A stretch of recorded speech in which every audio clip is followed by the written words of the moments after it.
Hello friends, welcome back to my channel. இன்றைக்கி நம்ம கிச்சனில் பார்க்க போகிறது ஒரு சேமியா பாயச ரெசிபி தான் பார்க்க போகிறோம். கல்யாண வீடுகளில் செய்வாங்கள்ல, அந்த மாதிரி டேஸ்ட்டில் எப்படி செய்கிறதுன்னு பார்க்கலாம். எப்போது நம்ம செய்கிற மெத்தட் தான், ஆனால் இதில் முக்கியமாக ஒரு சீக்ரெட்டான ஒரு பொருள் சேர்க்க போகிறோம். அதுதான் நம்ம ஹோட்டல்லையும் சரி, கல்யாண வீடுகள்லையும் சரி, சேமியா பாயசம் கொஞ்சம் டிஃப்ரெண்ட்டாக ரொம்ப டேஸ்டியாக இருக்கும். அதுக்கு இதுதான் காரணம்.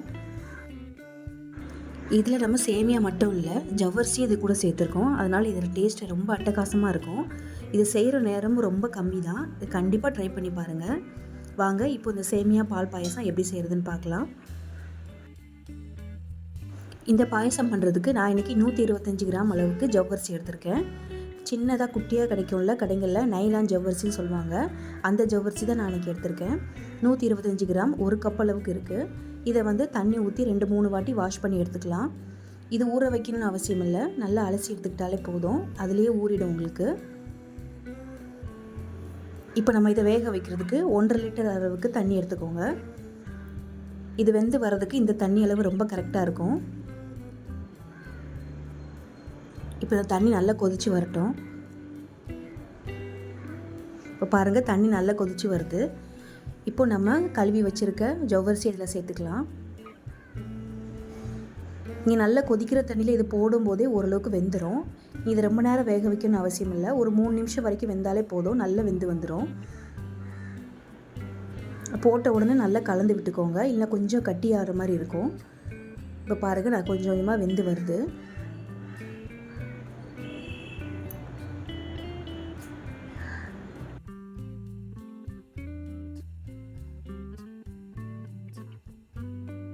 இப்போ பாருங்கள், இது ஒரு பாதி அளவுக்கு வெந்திருக்கு. இன்னும் கொஞ்சம் வேக வைக்கலாம். இப்போ பாருங்கள், இது ஒரு 3-4 நிமிஷம் ஆச்சு இது நல்லா வெந்து வரதுக்கு. இந்த அளவுக்கு வெந்தால் போதும். இப்போ இது கூட நம்ம தேவையான அளவுக்கு சேமியா சேர்த்துக்கலாம். நான் ஆல்ரெடி வறுத்த சேமியா தான் எடுத்திருக்கேன், அதனால் நம்ம வறுக்க வேண்டாம். அதுவும் அதே அளவு எடுத்துக்கோங்க. ஜவ்வரிசி எவ்வளோ எடுத்தீங்களோ அதே அளவுக்கு 125 கிராம், 1 கப் அளவுக்கு வறுத்த சேமியா எடுத்துக்கலாம். எடுத்து விட்டுட்டு நல்லா கலந்து விடுங்க. இதுவும் ஒரு 2 நிமிஷத்துலேயே நல்லா வெந்து வந்துடும் உங்களுக்கு, ரொம்ப நேரம் எடுக்காது. தண்ணி எதுவும் தேவையில்லை, இருக்கிற தண்ணியிலே வேக வச்சுக்கோங்க. இப்போ 2 நிமிஷத்தில் சேமியாவும் நல்லா வெந்துடுச்சு. இப்போ இதுக்கு தேவையான அளவுக்கு சர்க்கரை சேர்த்துக்கலாம். நான் ஃபஸ்ட்டு 250 கிராம் அளவுக்கு சர்க்கரை சேர்த்துருக்கேன். இதுவே உங்களுக்கு போதுமான அளவாக இருக்கும். உங்களுக்கு எக்ஸ்ட்ரா தேவை அப்படின்னா இன்னும் கொஞ்சம் சேர்த்துக்கோங்க. நான் இன்றைக்கி 300 கிராம் அளவுக்கு சர்க்கரை சேர்த்துருக்கேன். இப்போ இதை நல்லா கலந்து விட்டுக்கோங்க.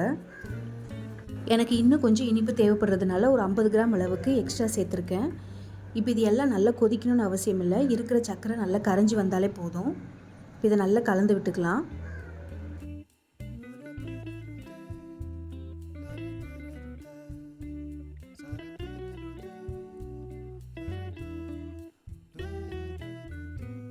இப்போ நம்ம சேர்த்துருந்த சர்க்கரை எல்லாம் நல்லா கரைஞ்சி வந்துடுச்சு. இப்போ இதை எடுத்து ஒரு ஓரமாக வச்சுக்கலாம். இப்போ இந்த பாயசத்துக்கு தேவையான பாலை காய்ச்சி எடுத்துக்கலாம். நான் இன்றைக்கி 1/2 லிட்டர் அளவுக்கு பாக்கெட் பால் எடுத்திருக்கேன். அதுக்கு ஒரு 25 ml வரைக்கும் தண்ணி சேர்த்துட்டு பால் அதில் சேர்த்துக்கோங்க. தண்ணி இதில் ஜாஸ்தி சேர்க்க வேண்டாம்.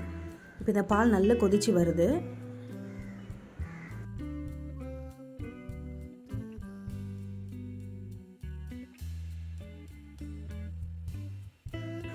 இப்போ இந்த பாலில் நான் ஏற்கனவே சொன்ன மாதிரி அந்த சீக்ரெட்டான பொருள் இதில் சேர்க்க போகிறோம். அது வேறு ஒன்றும் இல்லை, பாதாம் மிக்ஸ் பவுடர் இருக்குதுல்ல, அதுதான் நம்ம இதில் சேர்க்க போகிறோம். நமக்கு கடைகளில் ரெடிமேட்லேயே கிடைக்கும்ல, அந்த பவுடரை அதில் நம்ம சேர்க்க போகிறோம். இது எந்த பிராண்டாக இருந்தாலும் சரி தான், ரொம்ப நல்லாயிருக்கும். இது கண்டிப்பாக மிக்ஸ் பண்ணாமல் சேருங்க. நான் இன்றைக்கி 3 ஸ்பூன் அளவுக்கு பாதாம் மிக்சிங் பவுடர் எடுத்திருக்கேன். இதை சேர்த்துட்டு நல்லா கரைச்சி விட்டுட்டு கொஞ்சம் ஒரு கொதி வந்ததும் அடுப்பை ஆஃப் பண்ணிவிடுங்க.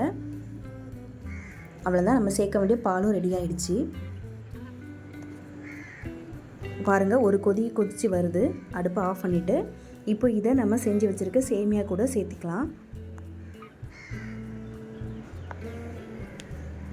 நான் அன்றைக்கி 1/2 லிட்டர் அளவுக்கு எடுத்திருக்கேன். இது ரொம்ப கரெக்டான அளவாக இருக்கும். இப்போ இதை கூட சேர்த்துட்டு இதை நல்லா மிக்ஸ் பண்ணி விட்டுக்கோங்க. இப்போ இது கலந்து விட்டுட்டு ரொம்ப நேரம் கொதிக்க விடக்கூடாது, உடனே அடுப்பை ஆஃப் பண்ணிவிடுங்க. நல்லா கலந்து விட்டுட்டு ஆஃப் பண்ணிவிடுங்க.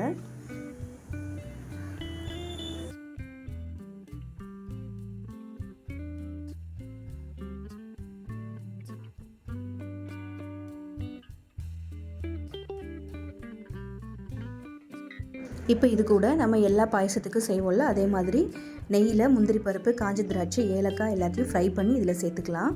இது கூட நீங்கள் டேட்ஸ் கூட இதில் நீங்கள் சேர்த்துக்கலாம், ரொம்ப நல்லாயிருக்கும். இப்போ பாருங்கள், நம்மளோட பெர்ஃபெக்டான சேமியா ஜவ்வரிசி பால் பாயசம் ரெடி ஆயிடுச்சு. கண்டிப்பாக இதை நீங்கள் ட்ரை பண்ணி பாருங்கள். என்னோடய சேனலை மறக்காமல் சப்ஸ்கிரைப் பண்ணிக்கோங்க. தேங்க்ஸ் ஃபார் வாட்சிங்.